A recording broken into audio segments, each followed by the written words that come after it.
नमस्कार। हम world geography में एस्ट्रोनॉमी पढ़ रहे थे और हमारा टॉपिक चल रहा था सौरमंडल की संरचना। और आज हम जो है इसमें पृथ्वी को डिटेल में देखने वाले हैं। तो चलिए हम वीडियो को स्टार्ट करते हैं। सबसे पहले हम समझते हैं कि सौरमंडल किसे कहते हैं, जिसे हम पहले भी डिटेल में देख चुके हैं। ठीक है, आज बस ऐसे शॉर्टकट में देख लेते हैं कि सूर्य तारे का परिवार क्या कहलाता है, सौरमंडल कहलाता है, जिसके अंतर्गत ग्रह, उपग्रह, क्षुद्रग्रह, अन्य खगोलीय पिंड आते हैं। ठीक है, अब ग्रह क्या होता है? ग्रह जो है सूर्य या किसी अन्य तारे की चारों ओर परिक्रमा करने वाले खगोलीय पिंड को क्या कहते हैं? ग्रह कहते हैं। ग्रह जो है प्रकाशहीन होते हैं, जो सूर्य से प्राप्त प्रकाश से चमकते हैं। ठीक है, ग्रहों की संख्या क्या है? 8 है। और सभी ग्रह जो है सूर्य का दीर्घवृत्ताकार मार्ग में चक्कर लगाते हैं। ठीक है, इन 8 ग्रह में से क्या है? पृथ्वी भी एक ग्रह है। पृथ्वी का स्वयं का कोई प्रकाश नहीं है, यह सूर्य से प्रकाश प्राप्त करती है और ऊष्मा भी प्राप्त करती है, तथा पृथ्वी भी जो है सूर्य के चारों ओर दीर्घवृत्ताकार मार्ग में चक्कर लगाती है। ठीक है, पृथ्वी जो है सौरमंडल का सर्वाधिक महत्वपूर्ण ग्रह है, क्योंकि यह एकमात्र ऐसा ग्रह है जिस पर जीवन संभव है। ठीक है, जहाँ पर हम रहते हैं। पृथ्वी को जो है नीला ग्रह कहा जाता है, क्योंकि पृथ्वी के 71% भाग पर क्या है? जल की उपस्थिति है। ठीक है, और पृथ्वी को हरा ग्रह भी कहते हैं, क्योंकि पृथ्वी पर जीवन और वातावरण है। ठीक है, इतना आपको याद रखना पता होना चाहिए। अब हम आगे बढ़ते हो, पृथ्वी को और डिटेल में देखते हैं। देखिए, पृथ्वी की आयु जो है लगभग 4.6 अरब वर्ष पूर्व मानी गई है। कितनी? 4.6 अरब वर्ष पूर्व मानी गई है। ठीक है, और पृथ्वी का जो घनत्व है वो सभी ग्रहों में सर्वाधिक है। कितना है? 5.52 ग्राम पर सेंटीमीटर क्यूब। ठीक है, 5.52 ग्राम पर सेंटीमीटर क्यूब है, जो कि सभी ग्रहों में सर्वाधिक है, सबसे ज़्यादा है। ठीक है, अब देखेंगे सौरमंडल में आकार की दृष्टि से यह 5वां बड़ा ग्रह है। क्या है? 5वां बड़ा ग्रह है। आप देखेंगे बृहस्पति, शनि, वेनस, नेपच्यून के बाद पृथ्वी 5वां बड़ा ग्रह है पूरे सौरमंडल का। ठीक है, इसकी जो आकृति उसे क्या कहते हैं? भू आप या जियोइड कहते हैं। क्या कहते हैं? जियोइड कहते हैं। ठीक है, पृथ्वी का एकमात्र प्राकृतिक उपग्रह है जिसका नाम है चंद्रमा। क्या है? चंद्रमा को क्या कहते हैं? रात की रानी कहते हैं।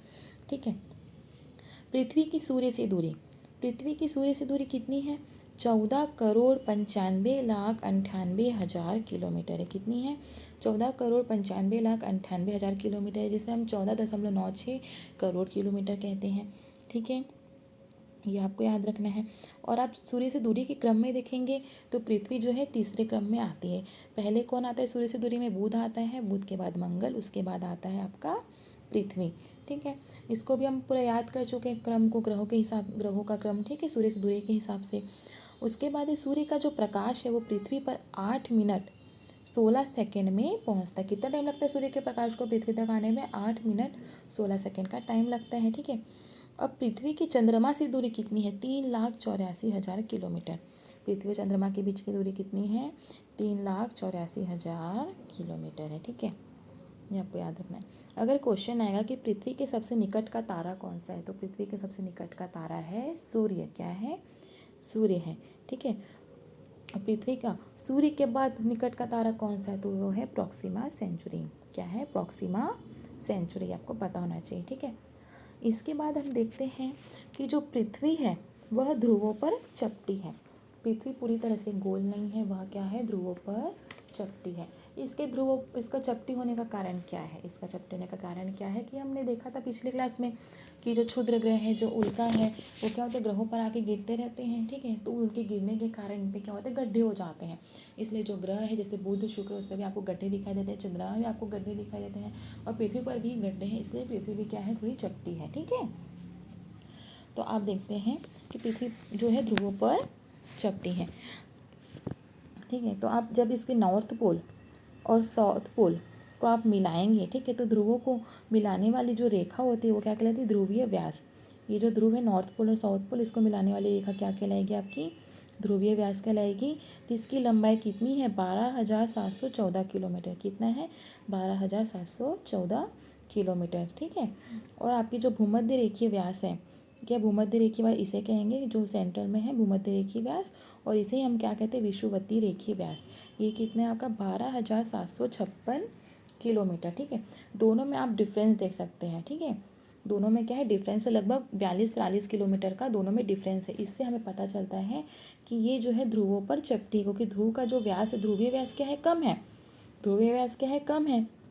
ठीक है, भूमध्य रेखीय व्यास से इससे पता चलता है कि ये ध्रुवों पर चपटी है। ठीक है, अब हम देखने वाले हैं पृथ्वी के झुकाव के बारे में। देखिए ये पृथ्वी हमारे सामने, ठीक है, तो ये जो आप लाइन में खींच रहे हो इसे क्या पृथ्वी का अक्ष होना चाहिए और इसी जो है पृथ्वी का तल होना चाहिए। ठीक है, और इन दोनों के बीच में जो है 90 डिग्री का एंगल होना चाहिए। कितना 90 डिग्री का एंगल होना चाहिए। लेकिन एक्चुअल में है क्या, एक्चुअल में क्या है कि पृथ्वी जो है अपने अक्ष से जो है 23.5 डिग्री झुकी हुई है। ये 23.5 डिग्री, ठीक है, पृथ्वी जो है अपने अक्ष से क्या है 23.5 डिग्री झुकी हुई है। ठीक है, और उसका जो अक्ष है, उसका जो अक्ष है वो तल से कितना डिग्री, अब अगर ये 23.5 डिग्री झुक गई है तो अब उसका अक्ष जो है 23.5 डिग्री झुक गई है।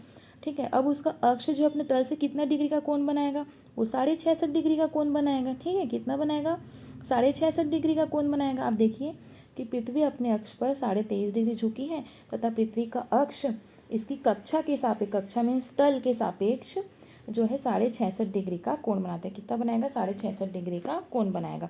आया समझ में। ठीक है, अब ये 66.5 डिग्री 23.5 डिग्री अगर ये झुकी हुई है पृथ्वी, तो इसे हम इसका अक्ष मान लेंगे। इसे ही क्या हम इसका अक्ष मान लेंगे। ठीक है, और इसे हम नॉर्थ पोल कहेंगे, ऊपर को नॉर्थ पोल और नीचे को साउथ पोल, मीन्स उत्तरी ध्रुव और दक्षिणी ध्रुव कहेंगे। ठीक है, अगर ये उत्तरी ध्रुव है और नीचे ये दक्षिणी ध्रुव है, हमने अभी देखा कि अक्ष और तल के बीच में 90 डिग्री का कोण होना चाहिए। क्या होना चाहिए 90 डिग्री का कोण। ठीक है, अगर हम इसका तल बना देंगे तो ये तो 66.5 डिग्री हो रहा है, तो 66.5 में हमको तो 90 डिग्री चाहिए ना, तो हम 90 डिग्री पे क्या करेंगे, हम इसका तल बना देंगे। क्या होगा, पृथ्वी को हम तल याला बना देंगे। ठीक है, तो ये आपका हो जाएगा। ठीक है, एक्चुअल में हो जाएगा ये। ठीक है, एक्चुअल में आपका ये अक्ष हो जाएगा, एक्चुअल में अक्ष क्या हो जाएगा, ये हो जाएगा, और 90 डिग्री पे ही ये तल आपका इक्वेटर लाइन या भूमध्य रेखा, इसी को विषुवतीय रेखा कहते हैं, ये हो जाएगा। आया आपको समझ में। ठीक है, ये आपका हो जाएगा एक्चुअल में। लेकिन होना क्या चाहिए था, होना चाहिए था अक्ष इसे होना चाहिए था और तल इसे होना चाहिए था। ठीक है, लेकिन ये 23.5 डिग्री झुकी हुई है और अक्ष जो है तल से कितना डिग्री झुका था, 66.5 डिग्री झुका था, लेकिन 90 डिग्री का एंगल होना चाहिए। ठीक है, इसलिए इसे अक्ष बना दिया गया और 90 डिग्री पे इसे जो है तल बना दिया गया। आया समझ में आपको ये। अब हम आगे बढ़ते हैं। ठीक है, आगे देखते हैं हम अपसौर और उपसौर क्या होता है। ठीक है, देखिए पृथ्वी जो है सूर्य की परिक्रमा कर रहा है। पृथ्वी क्या कर रहा है, सूर्य की परिक्रमा कर रहा है। ठीक है, जब वो सूर्य की परिक्रमा कौन सी इलिप्टिकल पाथ में करता है, मतलब दीर्घवृत्तीय कक्षा में सूर्य की परिक्रमा करते हैं सारे ग्रह, तो पृथ्वी भी उसी पाथ में करेगा। ठीक है, जब इस पाथ में परिक्रमा करता है तो उसकी जो पृथ्वी और सूर्य के बीच की जो दूरी है वो फिक्स नहीं रहती, वो घटती और बढ़ती रहती है। ठीक है, जब पृथ्वी और सूर्य के बीच की दूरी बढ़ जाती है तो उसे जो है अपसौर कहते हैं। अप मतलब ऊपर। ठीक है, तो अप मतलब बढ़ना, ऊपर मतलब बढ़ना समझ लीजिए। ठीक है, अप मतलब ऊपर। तो जब पृथ्वी और सूर्य की दूरी बढ़ जाती है, आप यहाँ पे देख सकते हैं, यहाँ पे दूरी ज़्यादा दिख रही है, यहाँ पे कम दिख रही है। जब दूरी बढ़ जाती है तो इसे अपसौर कहते हैं। अप मतलब ऊपर, अपसौर या एपीहिलियन कहते हैं। क्या कहते हैं, अपसौर या एपीहिलियन कहते हैं इसे, जब दूरी बढ़ जाती है। ये स्थिति 4 जुलाई को होती है। कब होती है स्थिति, 4 जुलाई को होती है। ठीक है, इस समय जो है सूर्य सीधा पड़ता है कर्क रेखा पर। ठीक है, सूर्य सीधा पड़ता है किस पे, कर्क, सूर्य का प्रकाश जो है सीधा पड़ता है कर्क रेखा पर। ठीक है, आपको याद रखना है 4 जुलाई की स्थिति। मेन आप फिलहाल तो ये याद रखें, बाद में तो हम डिटेल में सब देखेंगे ही। अपसौर क्या होता है, जब पृथ्वी और सूर्य की दूरी बढ़ जाती है तो उसे अपसौर कहते हैं या एपीहिलियन कहते हैं। ये स्थिति 4 जुलाई को होती है।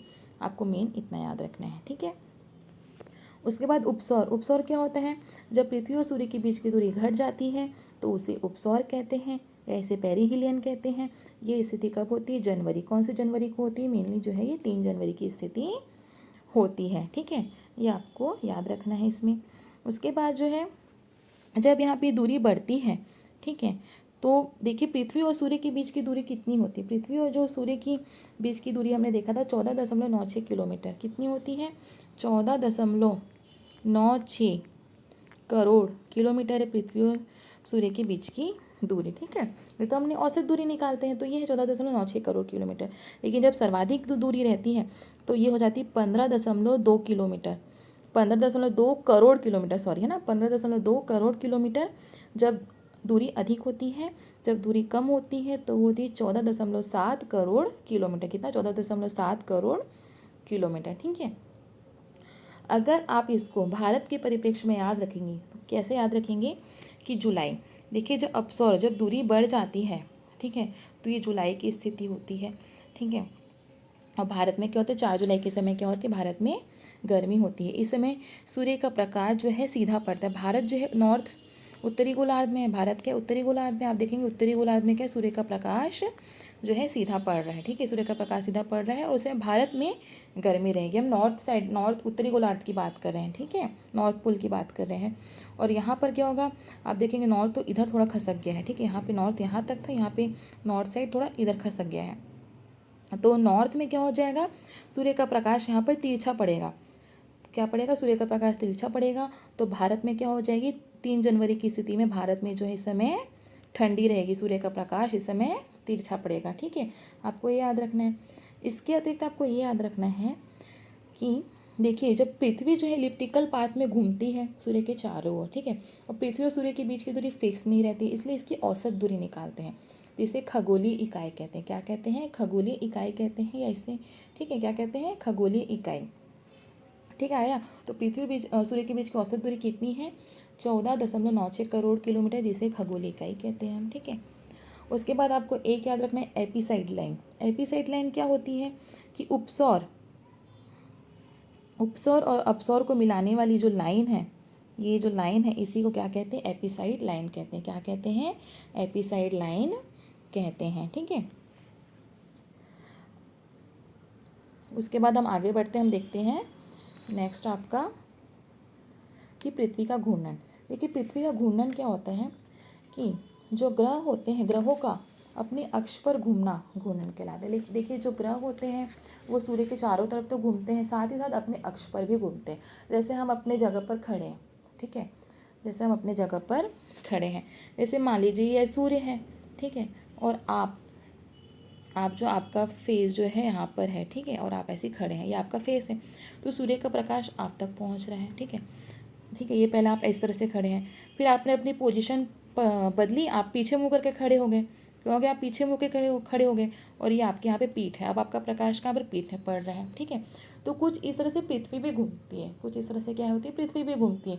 घूर्णन उसका क्या हो जाएगा कि ग्रहों का अपने अक्ष पर घूमना क्या होता है? घूर्णन कहलाता है। जैसे हम एक ही जगह खड़े होकर घूम रहे हैं, जैसे लट्टू का घूमना, भौरा जो हमने बचपन में खेला है, ठीक है, उसका भी घूमना क्या कहलाता है? घूर्णन कहलाता है।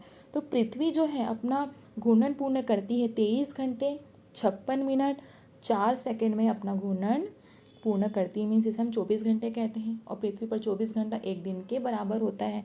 इसी के कारण दिन और रात होते हैं। ठीक है, लगभग 12 घंटे का दिन और 12 घंटे की रातें होती है। आया समझ में? पृथ्वी जो है अपने अक्ष के सापेक्ष पश्चिम से पूर्व दिशा में घूमती है।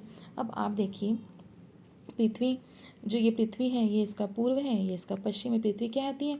पश्चिम से पूर्व दिशा की ओर घूमती, इसलिए हमें पूर्व में सूर्य उगता हुआ दिखाई देता है। ठीक है, पृथ्वी कैसी? पश्चिम से पूर्व दिशा में घूमती है, याद रखना। और पृथ्वी जो है 1610 किलोमीटर प्रति घंटे से एक परिभ्रमण को ही घूर्णन कहते हैं। क्या कहते हैं? परिभ्रमण को ही घूर्णन कहते हैं, इसी को रोटेशन कहते हैं। ठीक है, तो 1610 किलोमीटर प्रति घंटे की गति से एक परिभ्रमण को पूर्ण करती है कौन? पृथ्वी। ठीक है, अब देखिए पृथ्वी का फेस इस साइड है। देखिए पृथ्वी, आप जैसे मान लीजिए पृथ्वी है, ये आपका फेस है। ठीक है, ये क्या हो जाएगा, आप समझ लीजिए आपका फेस है। अब आपके फेस पे प्रकाश पड़ रहा है। ठीक है, अब आपने फेस को पलट दिया तो पृथ्वी पर मान लीजिए 12 घंटे यहाँ पे प्रकाश पड़ा, क्योंकि वो तो उसको हमको घूमने में तो कुछ ही सेकंड रखेंगे, एक पल लगेगा हमको, एक पलक झपकते ही हम घूम जाते हैं। ठीक है, लेकिन पृथ्वी को घूमने में तो 24 घंटे लगते हैं ना। तो हमने हमारा एक पल में हम यहाँ थे तो हमको यहाँ पे प्रकाश पड़ा, हम दूसरे पल पलट गए तो हमको वहाँ पे पीठ में हमारे प्रकाश पड़ेगा।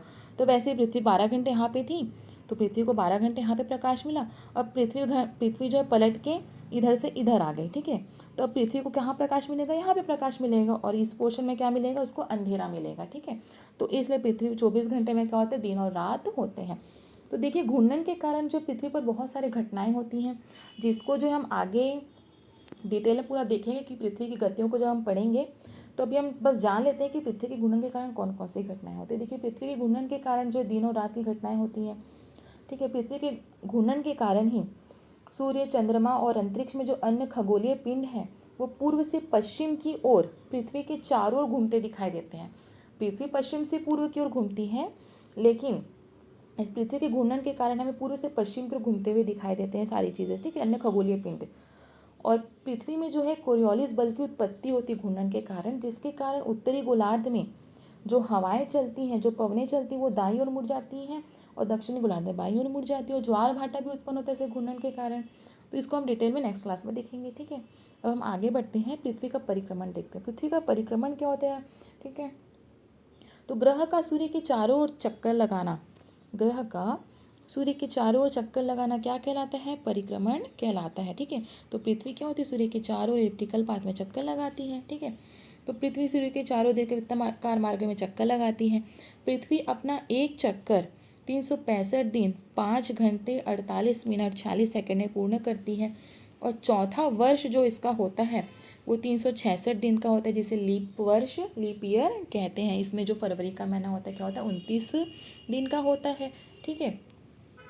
पृथ्वी को सूर्य का चक्कर लगाने में लगी समय को क्या कहते हैं, सौर वर्ष कहते हैं, या सोलर ईयर इसी को कहते हैं, ठीक है। पृथ्वी को सूर्य का चक्कर लगाने में जो समय लगता है उसे सोलर ईयर कहते हैं।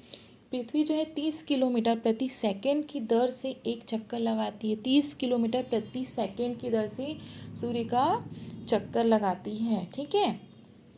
ये आपको याद रखना है। तो एक चक्कर लगाने में कितना टाइम लगता है, 365 दिन, ठीक है। उसके बाद देखते हैं कि पृथ्वी के जो परिक्रमण है, ठीक है, उसके कारण बहुत सारी घटनाएं होती हैं। इसको भी हम जब पृथ्वी की गति पढ़ेंगे तो खैर पूरा डिटेल में देखेंगे। अभी बस जान लेते हैं कि कौन कौन सी घटनाएं होती हैं।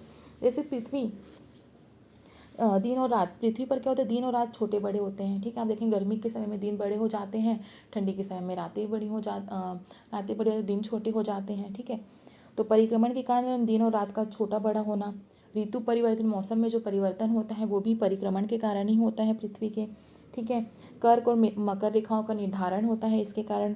सूर्य की किरणों का सीधा व तिरछा पड़ना, ठीक है, चमकना, उपसौर और अपसौर की स्थिति का होना, ध्रुवों पर 6 महीने दिन और 6 महीने रात का भी होना किसके कारण होता है, पृथ्वी के परिक्रमण के कारण होता है, ठीक है। तो इन सारी चीज़ों को खैर पृथ्वी के घूर्णन और परिक्रमण को जब हम पृथ्वी की गतियों को पढ़ेंगे तब हम पूरा डिटेल में इसे देखेंगे। तो यहाँ पर जो मेरा वीडियो कंप्लीट होता है, ठीक है। और अगर आप कंप्लीट वर्ल्ड ज्योग्राफी और इंडियन ज्योग्राफी पढ़ना चाहते हैं विथ मैप, तो प्लीज़ मेरे चैनल को लाइक, शेयर एंड सब्सक्राइब जरूर कीजिएगा। धन्यवाद।